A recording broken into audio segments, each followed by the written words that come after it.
So what happened here? Kenapa bisa terjadi seperti ini? Kalau teman-teman menebak ini karena penyuntikan filler, ya, you are probably right. Kenapa hal ini bisa terjadi? Dan sebenarnya pertanyaannya gini, apakah setiap orang yang menyuntikkan filler di area bawah mata akan menjadi seperti ini pada waktunya? Jawabannya adalah em, tidak. Jawaban singkatnya enggak. Oke, tapi tidak semudah itu. Saya ajak bertanya lagi. Sebenarnya pertanyaan lebih besarnya adalah begini, apakah setiap pasien yang memiliki keluhan di bawah mata, ya biasanya itu sunken bawah matanya atau jeglok, atau pipi di bawah matanya itu rada mulai menurun, atau memiliki keluhan kantong mata, apakah memang harus di filler solusinya? Jawabannya juga tidak. Jadi sebenarnya pasien itu harus kita assess pada saat datang dan ada keluhan di bawah mata. Apakah itu kantong mata atau bawah matanya itu mulai jeglok seiring dengan jalannya usia. Kita lihat lagi. Masalahnya itu bisa antara kulit yang mulai kendor atau lemak yang mulai herniasi atau kendor juga, atau karena otot. Otot itu otot di bawah kulit dan lemak ada otot ya. Jadi otot dan otot begitu dia nempel ke tulang itu penempelannya kayak begini nih, namanya itu tear trough. Ya, jadi otot sini dan otot sini begitu dia nempel tuh begini posisinya. Ya dia nggak rata, dia begini sehingga menimbulkan seolah-olah ada selokan di bawah mata kita gitu ya. Jadi warnanya nggak even, nggak seimbang. Nah ini biasanya tuh udah dari lahir, dari kecil seperti itu, namanya tear trough ya. It's a slight deformity of the muscle yang tidak menyebabkan kelainan apa-apa selain kelainan kosmetik. Nah seiring dengan berjalannya usia, begitu kulitnya itu mulai kendor, ligamen itu gantungannya otot ini pada tulang mulai kendor, itu biasanya terjadi pemburukan penampilan. Jadi kelihatannya seolah-olah lebih parah tear trough ini. Nah ini biasanya usia-usia di mana pasien itu datang dan ingin dibetulin di area di bawah matanya. Lalu solusinya bisa diapain aja? The immediate instinct for any injector or practitioner is to fill that area, ya kan? Karena kan kelihatannya ada jeglokan, sunken. Jadi biasanya kita mau ngisi, ya that's the immediate solution. Tapi what happens adalah begini, pada saat kita mengisi, paling mudah kan isi dengan hyaluronic acid filler ya, because it's the most reliable ingredients that we have been using for years. Tapi masalahnya penyuntikan hyaluronic acid filler itu tidak semudah yang dilakukan. Gitu. Di area lain aja tidak mudah, apalagi di area bawah mata yang sangat sensitif. Jadi hyaluronic acid kalau kita kenal ya, kita kenal dengan hyaluronic acid ini sifatnya tuh seperti sponge. Buat cuci piring lah gitu kurang lebih ya saya ibaratinnya. Jadi pada saat dia kering sama saat dia kena air, itu weight-nya atau beratnya atau kepadatannya itu berubah. Dia mudah sekali menyerap cairan. Jadi sehingga pada saat dia menyerap cairan itu udah memiliki karakteristik berbeda daripada pada saat waktu kita baru injeksi pertama kali. A lot of times pada saat kita suntikan di bawah mata itu hasilnya bagus, kelihatannya bagus lah, mendekati sempurna gitu. Lalu 1 minggu kemudian atau 1 bulan kemudian atau bahkan 5-10 tahun kemudian timbul terjadi benjolan. Bisa nggak terjadi? Bisa. Karena hyaluronic acid ini water loving, demen ngeresep cairan, dan dia sebenarnya tahannya sangat lama di bawah kulit. Kalau dulu awal-awal saya praktek, saya selalu kasih pasien saya tahan 1 tahun balik lagi baru kita kerjakan. Tapi pada kenyataannya nih, sekarang saya udah praktek lebih dari 10 tahun, lebih dari 12 tahun. I do realize that pada saat kita menyuntikkan hyaluronic acid filler, banyak pasien-pasien yang disuntikin 2, 3, 4 tahun yang lalu, fillernya itu masih ada, hasilnya itu masih bagus, masih baik. Which can be a good thing, ya, karena tahan lama. Or it can be a bad thing kalau disuntikan di area yang kurang tepat, dengan produk yang kurang tepat, berapa tahun kemudian bisa terjadi benjolan. Nah pada saat benjolan ini udah terjadi, apa yang bisa kita lakukan? Kita bisa cairin dengan cairan yang namanya hyaluronidase. Tapi pencairan di bawah mata tidak semudah mencairkan filler di area-area lain.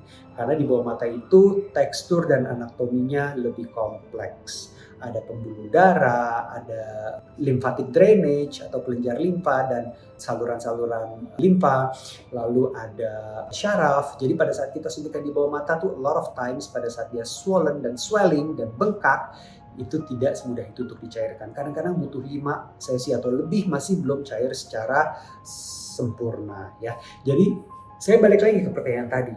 Kita harus lihat apakah setiap pasien yang datang dengan keluhan di bawah mata kandidat yang baik untuk dikerjakan hyaluronic acid filler. Most probably no. Jadi saya balik lagi ke pertanyaan tadi. Pada saat pasien datang dengan keluhan di bawah mata, apakah setiap pasien ini kandidat yang baik untuk dikerjakan hyaluronic acid filler? Untuk sebagian besar pasien, that may be the answer. Ya, kalau pasiennya itu memang tidak ada keluhan lain, hanya ada tear trough dan hanya ada otot, dan masalahnya itu kulitnya masih kencang, ototnya masih kencang, pasiennya juga masih muda, dan ketebalan kulitnya itu, tisunya itu cukup tebal. Nah, maka ini kandidat yang baik untuk dikerjakan hyaluronic acid filler. Having said that, hyaluronic acid filler yang kita kerjakan pun harus dipilih secara cermat karena tidak semua hyaluronic acid filler itu sama. Molekulnya itu beda-beda, konsentrasinya beda-beda, dan kita harus selalu mulai dari yang paling ringan, dari yang paling soft, dan konsentrasinya itu juga paling light untuk dikerjakan di bawah mata. Karena seperti yang saya katakan di awal tadi, hyaluronic acid seperti sponge. Jadi kalau kita pakai materi yang terlalu banyak dan terlalu padat molekulnya, kemampuan daya serapnya untuk menyerap cairan dari sekitar pun akan lebih tinggi. Oleh karena itu, chance untuk kelihatan lebih berbenjol dan bengkak itu pun juga akan lebih tinggi. Ya, jadi kita harus mulai dengan hyaluronic acid yang paling ringan. Kalau memang pasien ini kandidat yang tepat untuk diisi dengan HA filler. Nah, namun ada beberapa pasien yang bukan kandidat tepat untuk diisi dengan HA filler. Pasien seperti apa? Nah, itu yang biasanya masalahnya ada dengan kulitnya. Kulitnya itu yang masih saggy. Kalau kulitnya masih saggy, solusinya harus kita kencangkan dulu kulitnya. Kalau belum mau operasi, ya paling straightforward kan, paling top tier itu dioperasi, dipotong, dikencengin. Kalau belum mau operasi, ada beberapa tindakan lain yang bisa kita kerjakan untuk membantu mengencangkan kulitnya, seperti thermage, contohnya salah satunya thermage ice, atau endolift juga bisa membantu untuk mengencangkan kulit di bawah mata. Kalau masalahnya lemak, sama, solusinya itu adalah operasi. Operasinya itu mungkin bisa lebih ringan dibandingkan kulit. Karena kalau masalahnya lemak itu biasanya kita bisa ambil dari dalam, ya, dipotong sedikit dengan laser, dikeluarkan lemaknya. Prosesnya namanya transconjunctival blepharoplasty. Tidak ada luka atau sayatan, ya, karena itu kita berikan perlukan-perlukan kecil dengan laser yang bisa menutup seketika setelah tindakan. Jadi pasien nggak kelihatan ada bekas potongan atau belekan.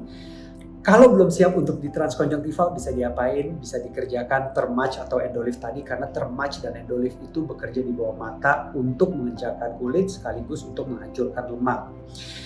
Endolift untuk menghancurkan lemak. Kalau thermage itu untuk memadatkan kompartemen lemak di bawah kulit. Jadi dua treatment tersebut bisa membantu. Tapi yang memang paling top tier itu adalah dikerjakan surgical, ya, secara surgery, di blepharoplasty, dibuang kantong matanya, kulitnya, atau di remove fatnya secara transconjunctival, diambil dari dalam.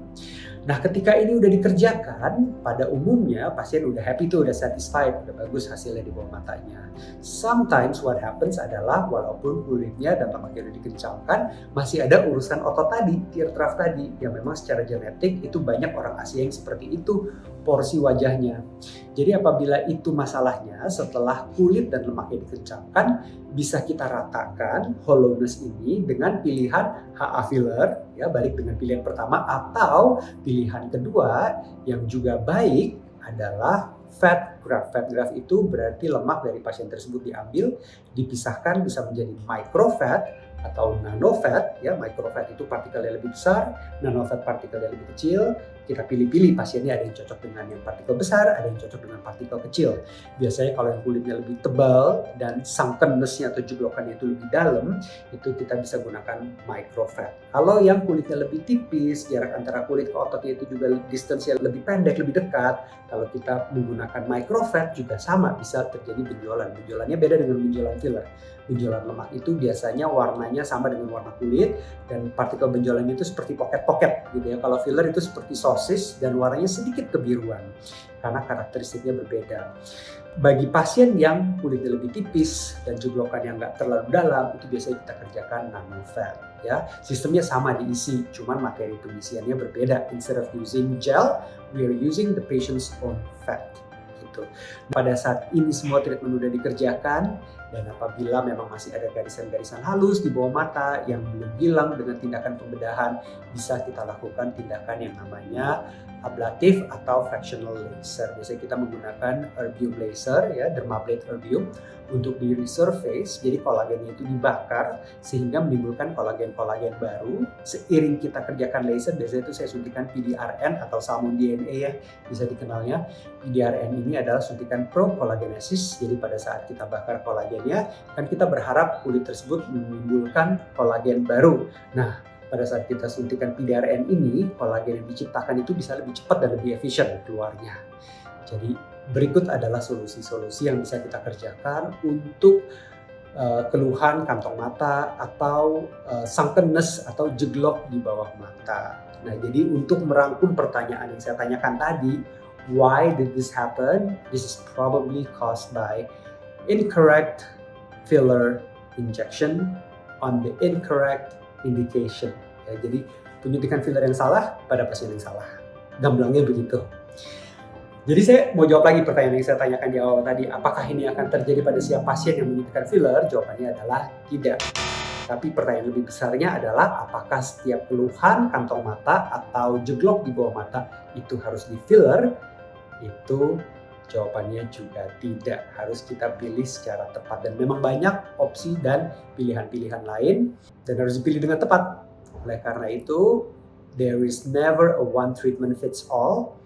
We need to customize every treatment. Tapi mudah-mudahan dengan menyaksikan vlog ini, teman-teman yang memiliki masalah kantong mata atau kepopongan atau cekung di bawah mata itu menjadi lebih terinform.